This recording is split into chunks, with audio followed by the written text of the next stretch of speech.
Episode 8 is about Owen finally coming to terms with the state he's in.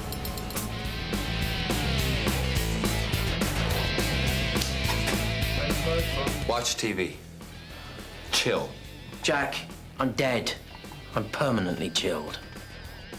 It's definitely about finding Owen's role again within the Torchwood team. And set. Action. He can't eat.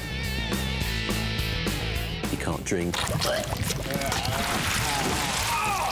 He can't even feel if somebody touches him. Get off me. He wants to prove to himself and the others that he can still function as part of the team. As we draw on the story, he's just completely bogged down with the monotony and the emptiness that is his wretched life. Let it go. It's not going to happen. I altered it because it was...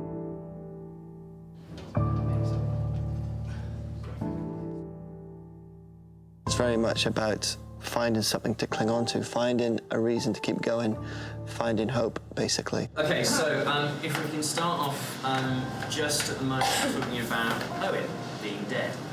How do we want him to look? One thing we wanted to avoid was to make Owen look dead.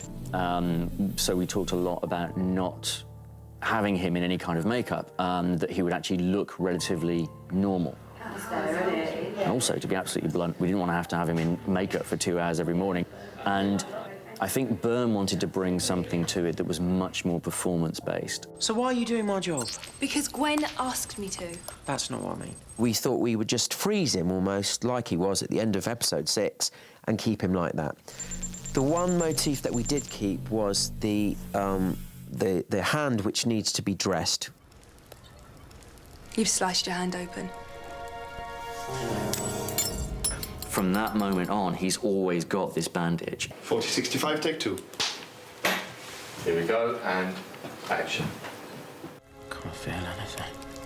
Can't feel the needle or thread. Can't feel your hands on mine.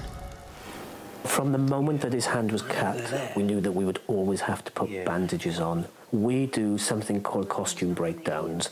We take the photographs, we put the scene numbers on the photographs, and underneath the list of the scene numbers, we put the notes. Absolutely every single thing they wear is written down for every single scene. Can't feel anything. I'm numb. Do you see why Jack's worried? Bruises won't heal, bones won't mend, you're fragile.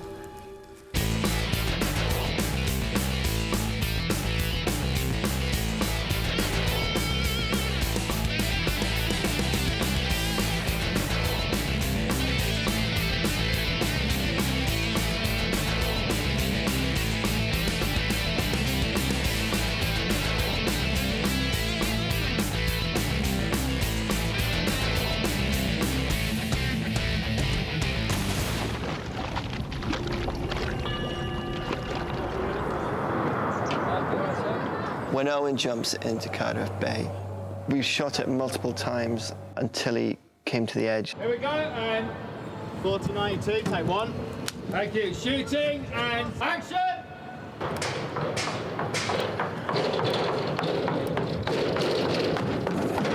Thank you, good rehearsal. I wanted to get the run-up completely right. And once I was satisfied we had that, we shot it with a rickshaw camera. Maybe it would work that down there, I don't know. I had a wetsuit on, so it meant that I sort of ran like Daffy Duck. Turning!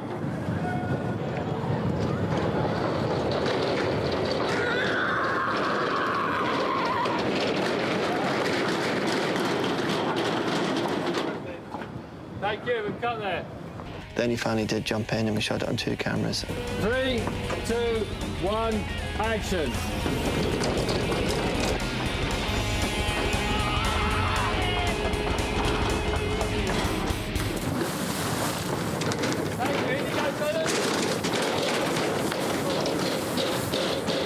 Cardiff Bay has gone through a lot of redevelopment, however, the water is still pretty rank. Apparently, they did lots of tests to see if there was any pathogens in there, but to be honest, it was fine. It was good fun. Let's be honest, it was a beautiful, shining day. Owen finally takes a bath. So we did it once and it worked. I was glad that Byrne was up for doing it and that we didn't shoot it with a stuntman.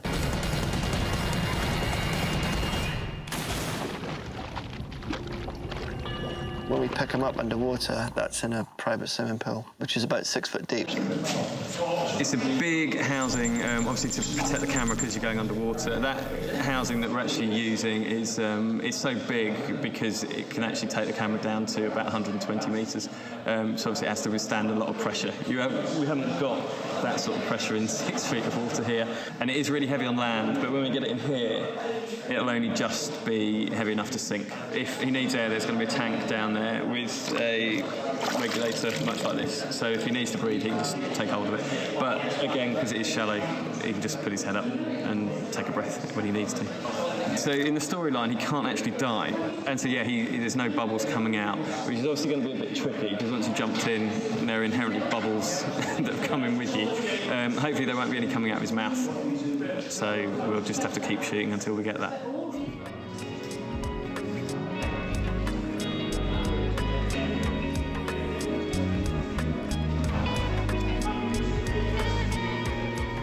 You have the first saying, OK, and 3, 2, 1, action. Then you go under and you're on your own. So you're kind of in this world where you can't hear anyone, you can sort of barely see anyone. What we were trying to work out was that Owen didn't have any oxygen bubbles coming out. So when I jump in, there's a load of bubbles, but we basically had to do lots of takes where I held my breath for as long as I could.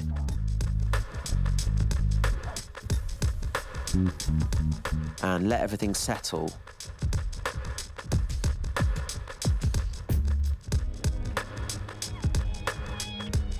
And then, you know, sort of check that there's no air and that I'm not going to die.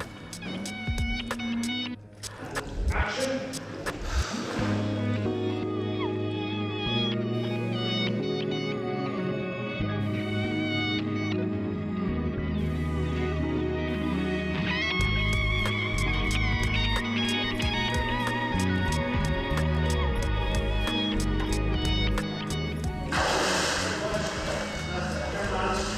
We had air bubbles popping all over the place, and it was just difficult to try and get those shots where there were at least as few air bubbles as possible.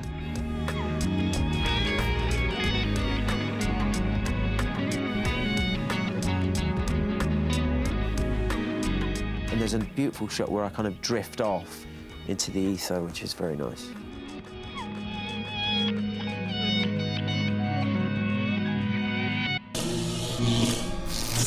Three, 20 seconds, one after full stop. Your camera only. Here we go, folks, boards on. Camera set. And action.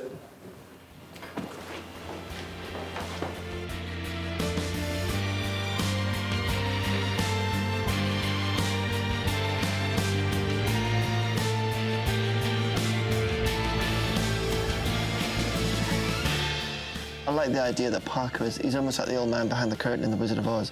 He's built up to be this kind of great big powerful figure. Alien energy pulse. We've got to check this Parker out, OK? There's all this kind of shroud of mystery around him. I've been watching you. And yet when you finally get to meet him, it's Richard Briers. Henry Parker, yeah? You're Torchwood, yes? They could have sent that Japanese girl. I liked her. We talked a lot about who we wanted to play Parker, and as soon as Richard Briers' name came up, we all kind of leapt on it and went, but that's just perfect. Very good, guys. Pick up, please. Parker is a dying millionaire, and this old boy is very frightened, naturally, as we all are, dying. So there are not many laughs, but it's a very atmospheric scene. I thought rather well written. It was brilliant that it was Richard Briers. He doesn't play him too soft. Just because he's an old man dying in a bed doesn't mean he becomes soft and fluffy. He's still got bite to him. Yeah, so burn down has to stop. So we're saying Richard's hands are over him. OK, so we're going to regroup, please, Tristan. Yeah, yes, please, sir.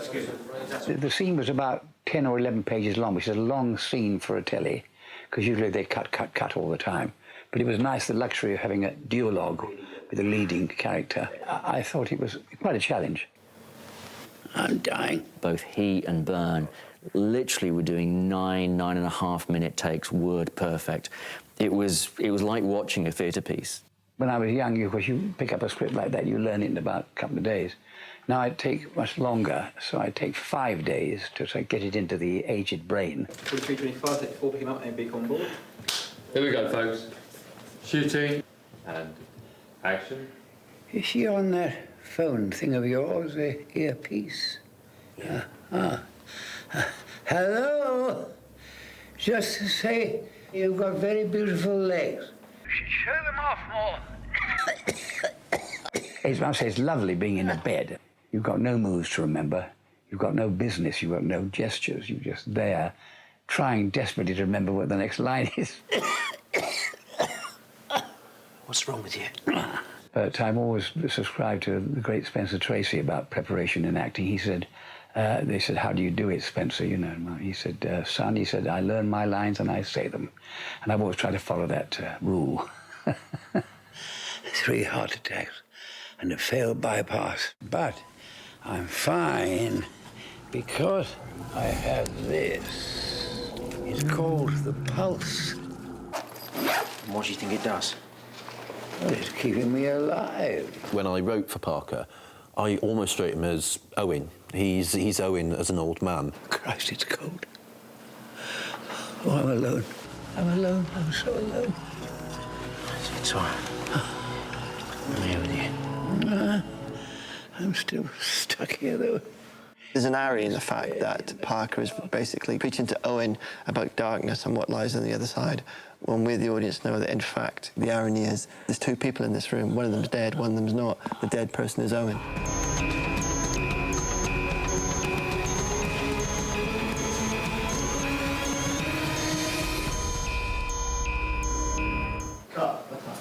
Thanks very much. Sounds cut. Okay, lovely people, that does indeed complete Richard Pryor's work on Torchwood. Thank you very much. There are 2 parallel themes in this story. One is hope, the other is choice, freedom of choice. Owen comes to realise Parker had no choice. He was bedridden, stuck in a situation. Owen does have a choice to go on or not, and so he chooses to go on. My name is Owen Harper, and this is my life.